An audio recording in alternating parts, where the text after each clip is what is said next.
రెగ్యులర్‌గా అయితే మనము టిఫిన్స్‌లోకి కొబ్బరి పచ్చడి, పల్లీల పచ్చడి, టమాటా పచ్చడి ప్రిపేర్ చేసుకుంటాం కదండీ! అది ఎప్పుడు చేసుకునే పచ్చడిలే కదా! టిఫిన్స్‌లోకైనా, వేడివేడి అన్నంలోకైనా ఒక్కసారి ఉల్లిపాయ పచ్చడి అనేది ట్రై చేయండి. చాలా టేస్టీగా ఉంటుంది. చాలా సింపుల్‌గా ప్రిపేర్ చేసుకోవచ్చు.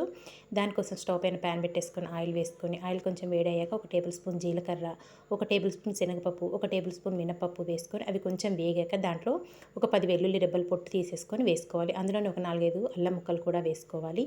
ఇందులోనే సన్నగా పొడవుగా కట్ చేసుకున్న ఉల్లిపాయ ముక్కలు కూడా వేసుకొని ఉల్లిపాయలు కొంచెం మగ్గాక ఒక 2 వరకు టమాటాలు కూడా వేసుకోవాలి. ఇందులోనే కొత్తిమీర, కరివేపాకు, ఒక నిమ్మపండు సైజ్ అంత చింతపండు వేసుకొని టమాటాలు మగ్గాక దీంట్లో ఒక టేబుల్ స్పూన్ వరకు కారము, రుచికి సరిపడినంత సాల్ట్ వేసుకొని టమాటాలని మరి కాస్త సాఫ్ట్‌గా మగ్గించుకోవాలి. ఇదంతా బాగా మగ్గిపోయాక ఇప్పుడు స్టవ్ ఆఫ్ చేసేసుకొని వీటిని కొంచెం చల్లారబెట్టేసుకొని ఒక మిక్సీ జార్‌లో అయితే వేసేసుకొని గ్రైండ్ చేసుకోవాలి. మరీ మెత్తగా గ్రైండ్ చేసుకోవద్దండి. బరకగా ఉంటేనే మనకి పచ్చడి అన్నంలో కలుపుకొని తిన్నా బావుంటుంది. టిఫిన్స్‌లో కూడా చాలా బావుంటుంది. ఇంక ఈ పచ్చడికి పోపు వేసేసుకొని చక్కగా వేడివేడి అన్నంలోకైనా, టిఫిన్స్‌లోకైనా సర్వ్ చేసుకోండి. చాలా టేస్టీగా ఉంటుంది. ఈ ఫుల్ వీడియో అయితే మన ఛానల్‌లో పోస్ట్ చేశాను.